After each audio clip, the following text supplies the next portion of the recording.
Thank you. Nice to see you. Some very familiar faces. Well, thank you very much, and it's an honor to be here today. We have first full day as president. We're back, and we had a great first term, but we're going to have an even better second term, and I think we're going to do things that people will be shocked at. We're starting off with tremendous investment coming into our country at levels that nobody's really ever seen before, and they're very happy with the fact that I won the race and that they feel confident in their investments, and it's big money and high quality people. So my first day back from having a nice life, it's my honor to welcome three of the world's leading technology CEOs. And in the case of Larry Ellison, it's well beyond technology. He's sort of CEO of everything. He's an amazing man and an amazing business person. But to announce the largest AI infrastructure project by far in history, and it's all taking place right here in America.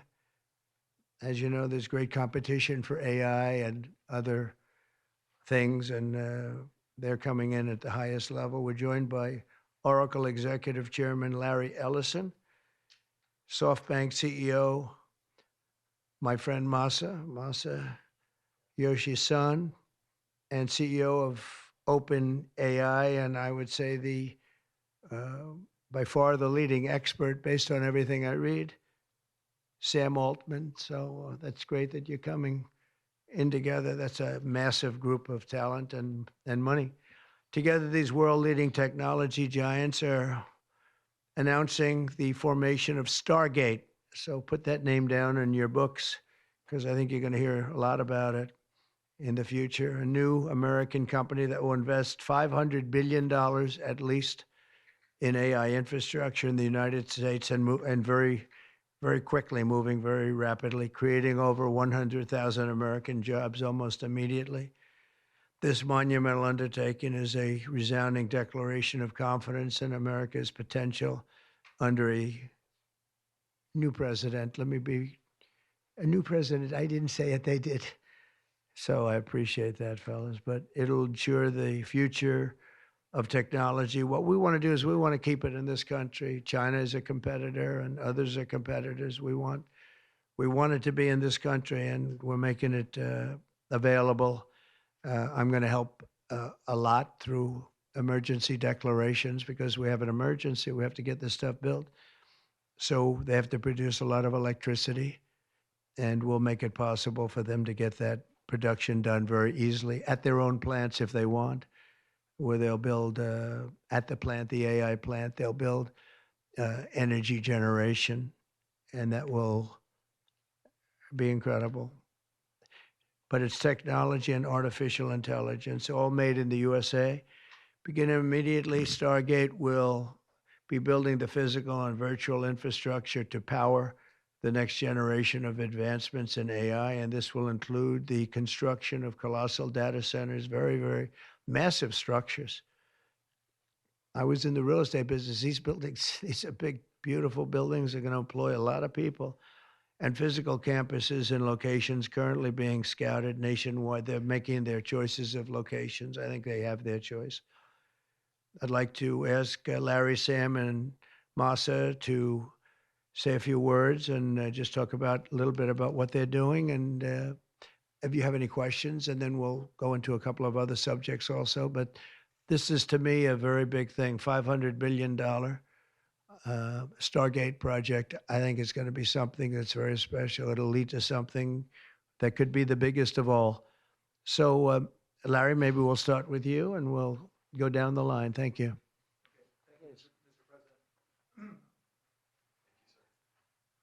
Thank you, Mr. President. We certainly couldn't do this without you. It would simply be impossible. AI holds incredible promise for all of us, for every American. We've actually been working with OpenAI for a while and with Masa for a while. The data centers are actually under construction. The first of them are under construction in Texas. Each building's 500,000 square feet. There are 10 buildings currently being built, but that will expand to 20 and other locations beyond the Abilene location, which is our first location. The kind of applications that we're building, to give you an idea, maybe the most charismatic and the one that I think touches us all is electronic health records, not just maintaining electronic health records, but by looking at electronic health records, understanding the condition of doctors, better understanding the condition of their patients, and being able to provide healthcare plans that are much better than they otherwise would be. A doctor in Indian River Reservation would be able to see how a doctor at Memorial Sloan Kettering would treat the patient, or a doctor at Stanford would treat the patient. We actually provide all of that information, all of that guidance to the doctors who are treating cancer patients or patients with any other kind of disease, made possible by AI. I'm not going to take a lot of time. I'm going to pass it to Masa, but this is a very exciting program for Oracle to be a part of. Thank you.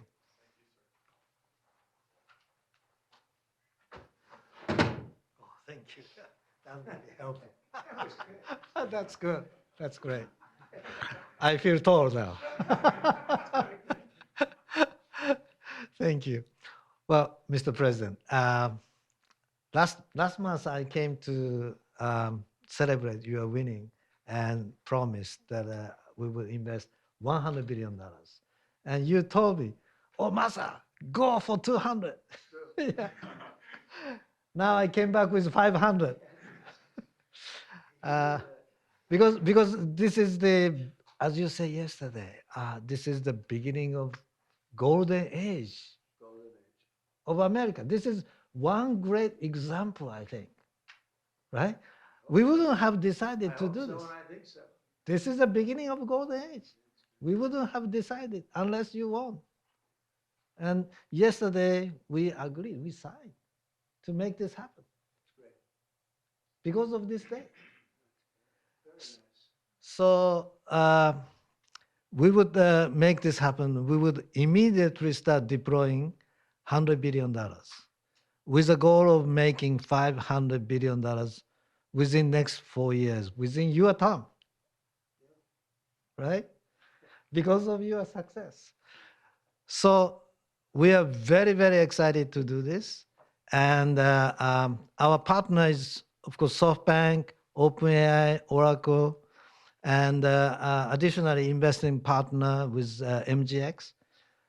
On top of that, we have the technology partner, NVIDIA, and of course, Microsoft has been very, very supportive to Sam and continue to support all our success. This is not just for business.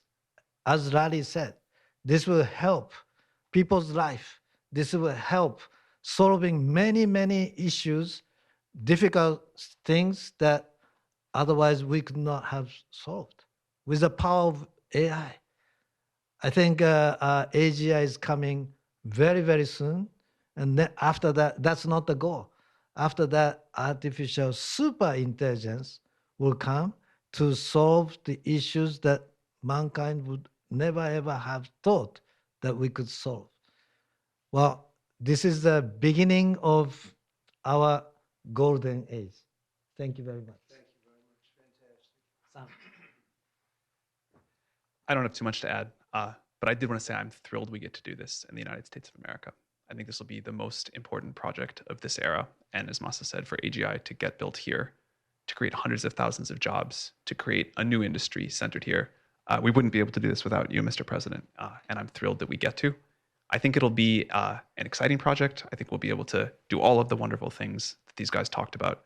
But the fact that we get to do this in the United States is, I think, wonderful. So thank you very much. Could you just say one word? I hear so many positive things about what it's going to do for medical research and for solving things, cancer and all the different problems. How will AI help us with the fight against the various problems, diseases, et cetera? These guys can maybe share more about some of the work they're doing there. I think they'll jointly be some of the leaders about driving progress here. But I believe that as this technology progresses, we will see diseases get cured at an unprecedented rate. We will be amazed at how quickly we're curing this cancer and that one and heart disease, and what this will do for the ability to deliver very high quality healthcare, the costs, but really to cure the diseases at a rapid rate, I think will be among the most important things this technology does. Great. Very good. Thank Can you. I Larry, stick please. in and answer that question, Mr. President? So we're currently working on. Should I step on this? Okay. All right. No, no, no, no. I'm not that tall. I'm not that tall. I'm not that tall. I'm not tall. You look even better now. Thank you, Mr. President. One of the most exciting things we're working on, using the tools that Sam and Masa are providing, is a cancer vaccine. It's very interesting. It turns out, I'll be quick, all of our cancers, cancer tumors, little fragments of those tumors float around in your blood. So you can do early cancer detection. If you can do using AI, you can do early cancer detection with a blood test. And using AI to look at the blood test, you can find the cancers that are actually seriously threatening the person. So we can, again, cancer diagnosis using AI has the promise of just being a simple blood test. Then beyond that, once we gene sequence that cancer tumor, you can then vaccinate the person, design a vaccine for every individual person to vaccinate them against that cancer.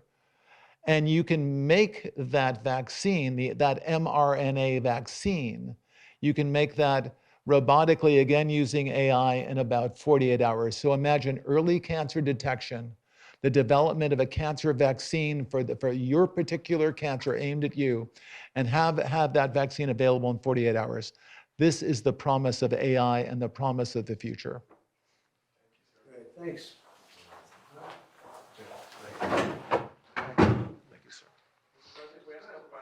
Yeah, just 1 second. We'll finish up. But these are highly respected guys. I was shocked with Larry because I don't even think Larry does this stuff. You did a very good job for a guy that doesn't do it much, right? But he's so respected, and the group, and it's really an honor. But for Larry to be here and do this is very unusual because he doesn't do this stuff. He doesn't need it. He does, and you don't need it, do you? Huh? You don't need it. But I think it's an honor to the country. It's a great honor that this group, these are the top people, that they're going to do it, and they're going to do it here, and we're going to make it as easy as it can be. A $500 million Stargate project comes in addition to a separate pledge between $100 and $200 billion from, as we know, from Masa that we talked about before. Also, $20 billion from DMAC, which was great, and we have many others that are coming. Some I just announce it. It's easier, but with some, I know them, and they're so highly respected. I'd rather do it this way. Many would like to do it this way, but we're letting the world know what's happening. This is money that normally would have gone to China or other countries, but in particular China. In total, before the end of my first full business day in Washington in the White House, we've already secured nearly $3 trillion of new investments in the United States, and probably that's going to be 6 or 7 by the end of the week. Tremendous amounts of money are coming in for many things other than even AI. AI seems to be very hot. It seems to be the thing that a lot of smart people are looking at very strongly. And our country will be prospering like never before. I think that's true. And it's going to be the golden age of America. As I say, yesterday we had the most ambitious, action-oriented day of any administration in history. No, there's never been a first day like yesterday, as you know. I signed a sweeping slate of executive orders to stop the invasion of our borders. I launched a government-wide effort to defeat inflation and bring down the cost of daily life and bring down the cost of energy, magnificently bring it down.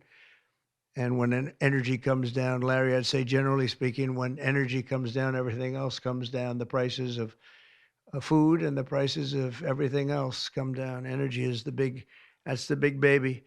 And we declared a national energy emergency to drill, baby, drill. our term that we use. We're going to drill, baby, drill like never before. We ended destructive DEI mandates across the federal government and returned our country to a merit-based system and a common sense system. As you know, the Supreme Court gave us a decision on merit, where things in this country can be based on merit now instead of a lot of different rules, regulations, and things that really put our country at a big disadvantage. We permanently stopped government censorship and restored free speech. That was signed yesterday. We renamed the Gulf of Mexico the Gulf of America. Sounds so beautiful, the Gulf of America, and returned the name of a great president, William McKinley, to Mount McKinley. They took off the name, and he was actually a great president. He was a very, very successful businessman. He ran for governor of Ohio. He won and did a great job as governor, ran for president, and he won. He was assassinated ultimately in his second term, unfortunately. But he was the tariff king, and I don't think he was as bad as I am. I think I believe in him even more than him, but he believed in him very strongly. And he raised massive amounts of money. Our country was at its richest from 1870 to 1913. We had the most. That was when we were the richest, relatively speaking. We were the richest during that period of time. That was tariffs from other countries. And our administration's moving with unprecedented urgency and speed to confront every single crisis facing us, and we'll get the job done. And again, I want to thank Sam and Masa and Larry for being here. It's an honor to have them. And we'll take a few questions if you want. Can I ask about some of the executive orders? You would agree that it's never acceptable to assault a police officer, Sure. right? So then if I can, among those you pardoned, DJ Rodriguez, he drove a stun gun into the neck of a DC police officer who was abducted by the mob that day. He later confessed on video to the FBI and pleaded guilty for his crimes. Why does he deserve a pardon? Well, I don't know. Was it a pardon? Because we're looking at commutes and we're looking at pardons. Okay, well, we'll take a look at everything. But I can say this. Murderers today are not even charged. You have murderers that aren't charged all over. You take a look at what's gone on in Philadelphia, take a look at what's gone on in LA, where people murder people and they don't get charged. These people have already served years in prison, and they've served them viciously. It's a disgusting prison. It's been horrible. It's inhumane. It's been a terrible, terrible thing. I also say this, you go to Portland, where they wrapped police officers, shot police officers, nothing happened to anybody. You go to Seattle, where they took over a big chunk of the city and people died. Portland, a lot of people died. Wait a minute. And you go also, take a look at Minneapolis, because I was there and I watched it. And if I didn't bring in the National Guard, that city wouldn't even exist today. People were killed and nobody went to jail. So these people have already served a long period of time, and I made a decision to give a pardon. Joe Biden gave a pardon yesterday to a lot of criminals. These are criminals that he gave a pardon to. And you should be asking that question. Why did he give a pardon to all of these people that committed crimes? Why did he give a pardon to the J6 Unselect Committee when they burned and destroyed all documents which showed that they did what was wrong, not me? Wait a minute. Why did they give a pardon to all of his relatives, his brother who made millions of dollars, to all these different people? He gave pardons. That's the question you should be answering. All right, go ahead. Yeah, please. If I could just Tell us a little bit about your Steve, can I just meeting. follow up with that really fast? No. I That's just it. want to ask Go you, ahead. because you said Tell you will. tell us about your meeting with Speaker Johnson, Senator Thune. Did you reach any conclusion on this one big? Pretty much. I think we have a good situation now. It's been in some ways made simpler by Los Angeles because they're going to need a lot of money. And generally speaking, I think you'll find that a lot of Democrats are going to be asking for help. So I think maybe that makes it more one-sided. I think we're going to do very well. Look, we're going to take care of Los Angeles. I'm going there. I'm going to North Carolina, which has been abandoned by the Democrats. And I'm going to North Carolina, very importantly, first. I'll be there on Friday. And then I'm going from there to Los Angeles. And then I'm going to Nevada. And I'm really going to Nevada to thank them for the vote, because we won Nevada overwhelmingly. And that's usually a Democrat vote. And I just want to go there to thank the people of Nevada for the big vote. So we'll be making that. Yeah, please. The leaders of the Proud Boys and the Oath Keepers were freed following their pardons yesterday. At the time, back in 2021, you urged them to stand back and stand by. Is there now a place for them in the political conversation? Well, we have to see they've been given a pardon. I thought their sentences were ridiculous and excessive. One of the guys took down a flag that was an anti-American flag, and he was given years in jail. I don't know the exact number, but he was given many years in jail. I thought it was very excessive. And at least the cases that we looked at, these were people that actually love our country. So we thought a pardon would be appropriate. Yeah.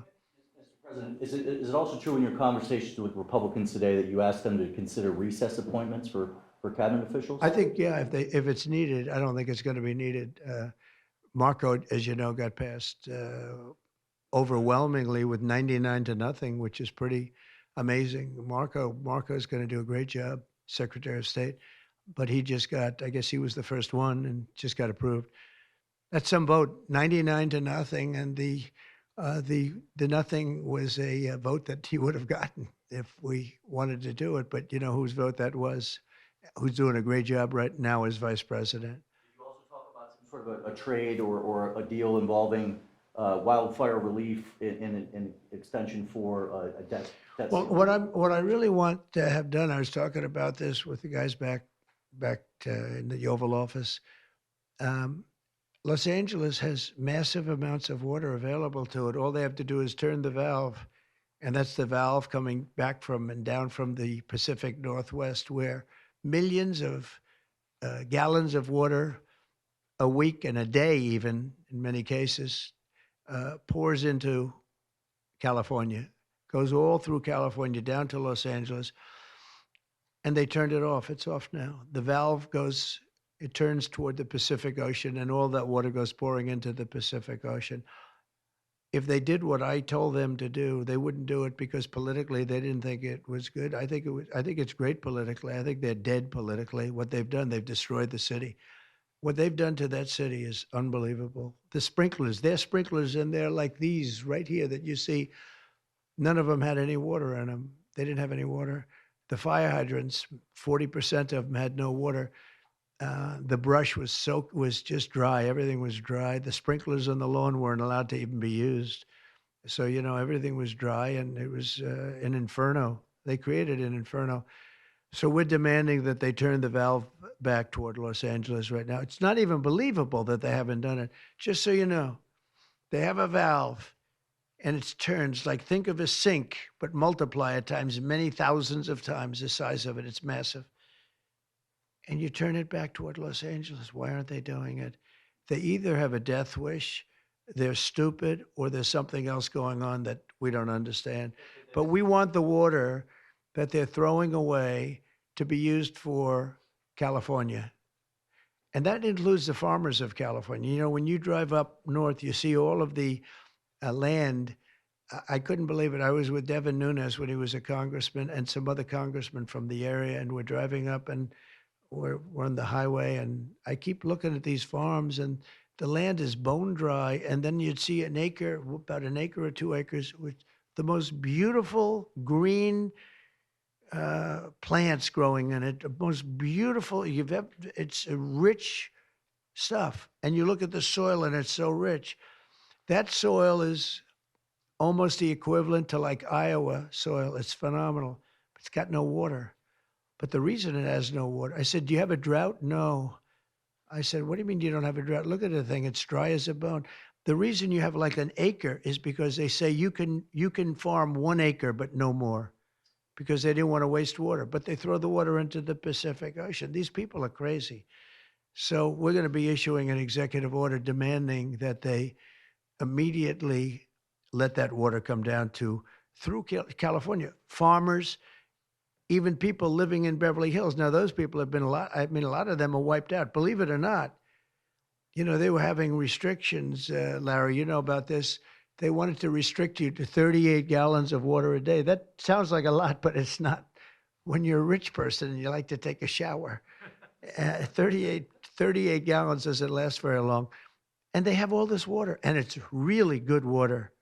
up high, Pacific Northwest. Some comes in from Canada, a nice country, by the way, comes in from Canada, and it comes all the way through California, and they're restricting it. You even have the half pipes, the half pipes, the cut pipes, big ones, bigger than this room, and they're going all the way down, and they're bone dry, and they could be loaded up with water. No, but isn't it incredible that they don't do it? And it's to protect the Delta smelt. It's a fish that's doing poorly anyway. But I said, how are you protecting the Delta smelt by not giving it water? It's a fish. It needs water. Nobody can answer that question. President Trump, TikTok, Mr. Well, President. let me do this first. Are you open to Elon buying TikTok? Say it. Are you open to Elon buying TikTok? I would be if he wanted to buy it, yeah. And on your inauguration, I'd like Larry to buy it too. I have the right to make a deal. So the deal I'm thinking about, Larry, let's negotiate in front of the media. The deal I think is this, and I've met with owners of TikTok, the big owners. It's worthless if it doesn't get a permit. It's not like, oh, you can take the US. The whole thing is worthless. With a permit, it's worth like $1 trillion. So what I'm thinking about saying to somebody is buy it and give half to the United States of America, half, and we'll give you the permit. And they'll have a great partner, the United States. And they'll have something that's actually more valuable because they have the ultimate partner, and the United States will make it very worthwhile for them in terms of the permits and everything else. But so think of it, you have an asset that has no value or has $1 trillion value. It all depends on whether or not the United States gives the permit. So what I'm saying is let the United States give the permit, and the United States should get half. Sounds reasonable. What do you think? Sounds like a good deal to me, Mr. President. Yeah, he can afford it too. Mr. President, you're a president who has long said that you back the blue, but aren't you sending the message that assaulting officers is okay with these pardons? No, the opposite. In fact, I'm going to be letting 2 officers from Washington Police, D.C. I believe they're from D.C., but I just approved it. They were arrested, put in jail for 5 years because they went after an illegal, and I guess something happened where something went wrong. And they arrested the 2 officers and put them in jail for going after a criminal, a rough criminal, by the way. And I'm actually releasing. No, I am the friend of police, more than any president that's ever been in this office. Thank you, More President than Trump. 400 of the people that you pardoned, though, assaulted officers. So I want to ask you about the Vice President, J.D. Vance. He said, this is a week ago, he said, if you committed violence on January 6th, obviously you should not be pardoned. Why is your Vice President wrong? Well, only for one reason. They've served years in jail. They should not have served, and they've served years in jail, and murderers don't even go to jail in this country. And we had 1,500. We have 16 under review. As you know, we commuted about 16 of them because it looks like they could have done things that were not acceptable for a full pardon. But these people have served years of jail, and their lives have been ruined. And in many cases, listen to me for a second. Stop interrupting. They've served years in jail, and if you look at the American public is tired of it. Take a look at the election. Just look at the numbers on the election. We won this election in a landslide because the American public is tired of people like you that are just one-sided, horrible people in terms of crime. You don't talk about all the people that have been killed and what happens to those murderers. Murderers get no time. You take a look at some of these DAs. They go after political opponents, but they don't go after people that shoot people in the street. They're caught. They know where they're living. They know everything. They don't even go up to pick them up anymore. They just let them live there. They know all about it. They have their pictures. They have the tape of the shooting, and they don't even go up and you're talking about this. No, we pardoned people that were treated unbelievably poorly. In the history of our country, there's never been anything take place like this. They're still looking for them, but they're not looking for the murderers, the people that are killing everybody. We are, though. And we're getting them out of the country. We just started that. We're getting them out of the country, and they're going to be gotten out of the country fast. They came in illegally from jails and from prisons. They killed many people. Some of them killed many people. about 50% of them killed more than one person. They were released into our country. That's what we're focused on, not the kind of nonsense you're talking about. You've called for a ceasefire in Ukraine. If Vladimir Putin doesn't come to the table to negotiate with you, will you put additional sanctions on Russia? Sounds likely. And Yeah. do you think that the war should be frozen currently along The the war current should have battle never lines? started. If you had a competent president, which you didn't, the war wouldn't have happened. The war in Ukraine would have never happened if I were president. But that couldn't happen because the election was rigged. Yeah, go ahead. Mr. President, there's been some debate within your orbit over whether or not to keep or eliminate H-1B visas. What's your position on that? Do you want to keep H-1Bs or do you want to get Well, rid of them? I like both sides of the argument, but I also like very competent people coming into our country, even if that involves them training and helping other people that may not have the qualifications they do. But I don't want to stop. And I'm not just talking about engineers. I'm talking about people at all levels. We want competent people coming into our country. And HB1, I know the program very well. I use the program. Maitre d's, wine, experts, even waiters, high quality waiters. You got to get the best people. Now, then you go into people like Larry, and he needs engineers, and Massa needs, and this gentleman needs engineers like nobody's ever needed engineers, right? So we have to have the quality people coming in. Now, by doing that, we're expanding businesses, and that takes care of everybody. So I'm sort of on both sides of the argument, but what I really do feel is that we have to let really competent people, great people come into our country, and we do that through the H-1 program. Mr. President, are you looking to impose tariffs on Canada and Mexico in an effort to force negotiations sooner on USMCA? No, it's really not on USMCA. It has nothing to do with that. They've allowed, both of them, Canada very much so. They've allowed millions and millions of people to come into our country that shouldn't be here. They could have stopped them, and they didn't. And they've killed 300,000 people last year, my opinion, have been destroyed by drugs, by fentanyl. The fentanyl coming through Canada is massive. The fentanyl coming through Mexico is massive. And people are getting killed, and families are being destroyed. I mean, the son gets killed, and the family is a basket case for the rest of their lives. I mean, I've seen mothers that thought they'd heal. They never heal. They say it gets worse with time. It gets worse with time. They lose their boy. They lose their baby. They lose their young daughter to fentanyl poisoning. And I had that talk with President Xi the other day, too, of China. I said, we don't want that crap in our country. We got to stop it. I would have stopped it. I had a deal with him where he was going to give the maximum penalty, which in China is the death penalty for drug dealing. And he was all said he was going to give the maximum penalty to fentanyl dealers. If they send to the United States, they were going to get the death penalty. And of course, Biden didn't pick that up. I had that deal all done. It was all wrapped up. We were going to have it done. And then the election went, let's put it nicely, didn't go the proper way. I'm trying to be nice about it. It was rigged. And we had an incompetent president elected, and he never followed up on that deal. But he should have followed up, because if they got the death penalty, they wouldn't be sending fentanyl to Mexico, Canada, and other places. Mr. President, how much will the We're thinking tariffs- about that too. We're talking about a tariff of 10% on China based on the fact that they're sending fentanyl to Mexico and Canada. How soon? Why did you write that letter to you, How sir? soon on those tariffs? Probably February 1st is the date we're looking at. Do you have an For update for on- Mexico and China, we're talking about approximately 25%. Update on the Gaza ceasefire, and are you planning to travel to the Middle East soon? We're thinking about going to the Middle East, not yet. We have a thing called the hostages are coming back going on right now, and they are coming back. Some of them have been very damaged. You look at the young lady with her hand practically blown off. You know how that happened, right? Did you know how that happened? When you find out, you're not going to be too happy because it was terrible.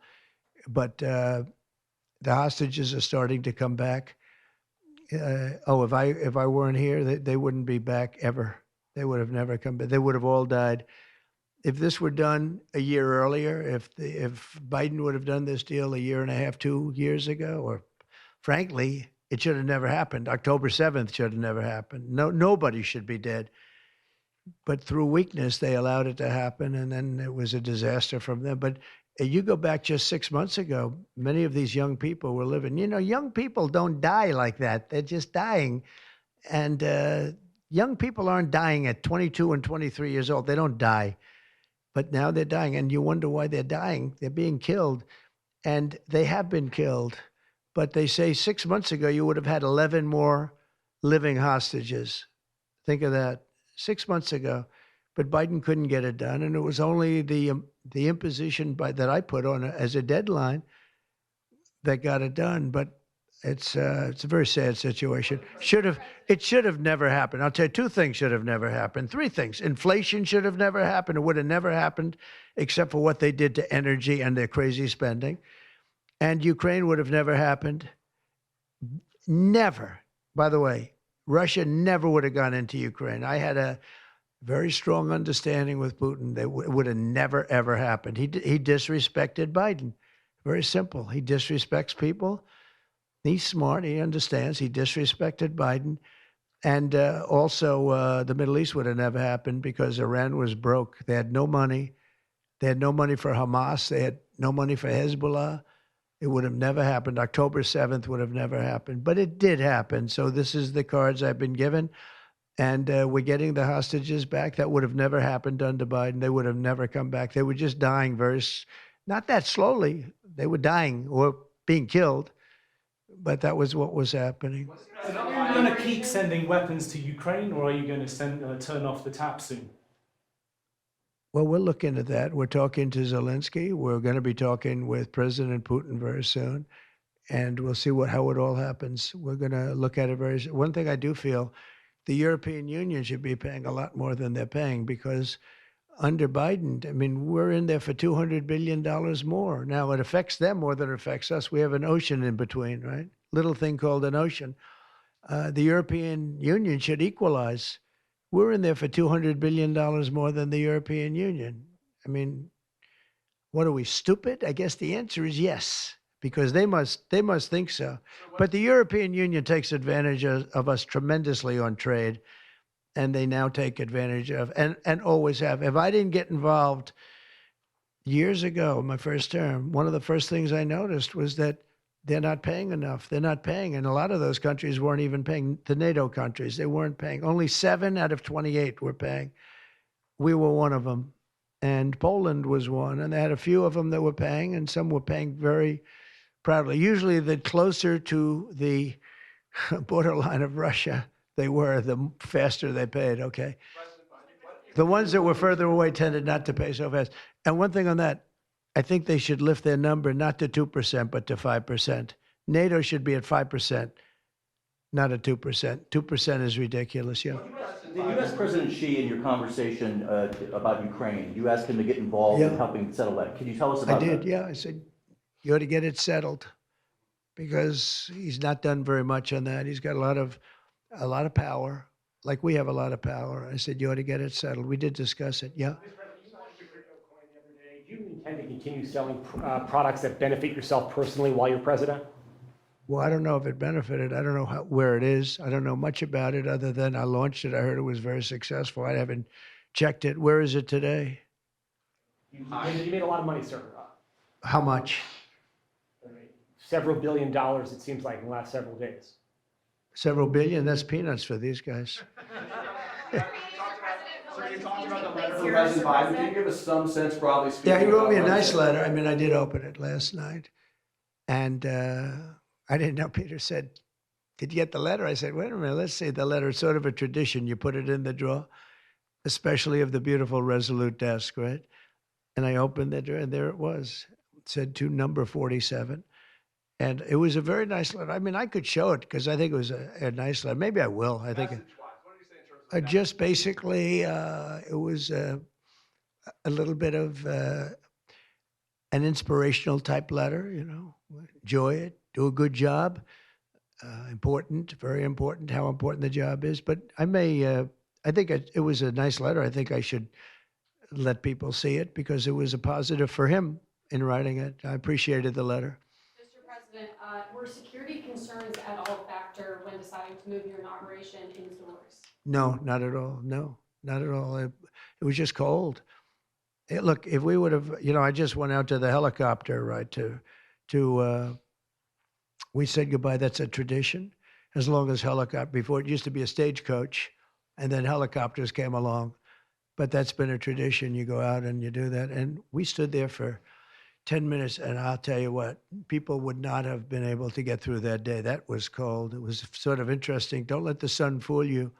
Tell me something. Sunny days can get very cold, can't they? Because that was so freezing yesterday. You couldn't have gotten through it. It would have been. And the answer is no, it wasn't security.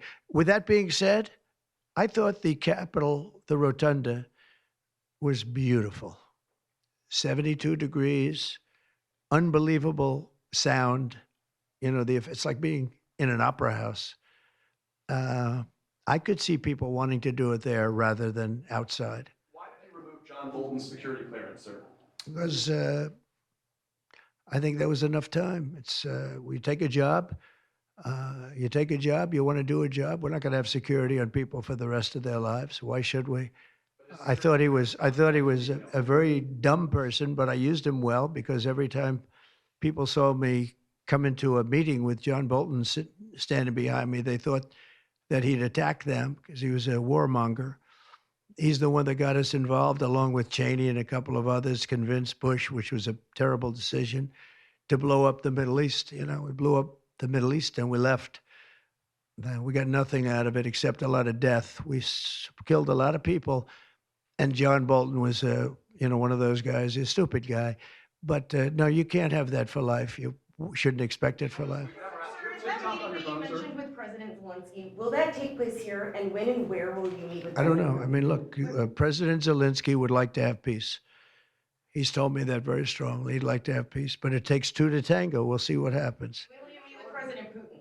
Anytime they want, I'll meet. I'd like to see that end. Millions of people are being killed, and they're being killed. It's a vicious situation, and they're now largely soldiers. A lot of people have been killed in the cities. They look like demolition sites. Buildings, massive buildings bombed and coming down. The thing with Ukraine is that many more people died than you're reporting. You're not reporting the real numbers, and I'm not blaming you for that. I'm blaming maybe our government for not wanting to release those numbers. Many more people died than what you know about. When those big buildings come down and they say 2 people were injured, no. Many people, thousands of people are being killed. But the real killing now is on the war front. It's a very flat land. And the only thing that stops a bullet is somebody's body. And you have young soldiers. So Russia's lost about 800,000 soldiers now. Ukraine's lost about 600 or 700,000. I think the numbers are low that they're giving out. But they've lost massive numbers of young soldiers. And that war should stop. It's very flat. It's beautiful farmland, and it's flat and really beautiful in a different kind of a way, but they don't have any protection. The only thing that stops a bullet is a body. And those bodies are stopping a lot of bullets, and they're being decimated, both sides. Your conversation with President Xi, what did you tell him in terms of when to expect tariffs? And what can he do to avoid them? About which one? About tariffs? We didn't talk too much about tariffs, other than he knows where I stand. Look, I put large tariffs on China. I've taken in hundreds of billions of dollars. Until I was president, China never paid not 10 cents to the United States. With me, they paid hundreds of $600 billion or so, or more than that even, of tariffs. And if I didn't do that, you wouldn't have a steel mill open in the United States right now. You wouldn't have one steel mill open in the United States. So what I did is I saved the steel industry. I saved other industries too with other tariffs. Other countries are big abusers also. It's not just China. China's an abuser, but the European Union is very, very bad to us. They treat us very, very badly. They don't take our cars. They don't take our cars at all. They don't take our farm products, essentially. They don't take very much. We have a $350 billion deficit with the European Union. They treat us very, very badly. So they're going to be in for tariffs. It's the only way you're going to get back. It's the only way you're going to get fairness. You can't get fairness unless you do that. But the European Union's treated us very badly. But essentially, everybody treats us badly. You know, everybody treats us badly. Yes, go ahead. Because we allow them to. Because we've had stupid people doing this, and we can't have. I'd like to have these three people negotiate for us, just for 1 week, and we'd be a rich country again. But we'll be rich. Mr. President, on AI data centers, will you rescind President Biden's executive order that opens up federal land? On which centers? On data centers. Will you rescind President Biden's executive order that opens up federal lands for data centers and energy production? No, I wouldn't do that. That sounds to me like it's something that I would like. I'd like to see federal lands opened up for data centers. I think they're going to be very important. Again, we have a lot of competition for that. So it's an honor to have these three great people, great CEOs and great geniuses, all three. It's an honor that they want to come to our country, but we're going to make it as easy as we can for them because other countries want them to. I'm going to have to go now. Thank you all very much. Thank you. Do you have TikTok on your phone? No, but I think I might put it there. I think I'll get it right now. By the way, again, we won the young vote. I think I won it through TikTok. So I have a warm spot in my heart for TikTok. Okay? Thank you. Thank you very much. Thank you, Mr. President.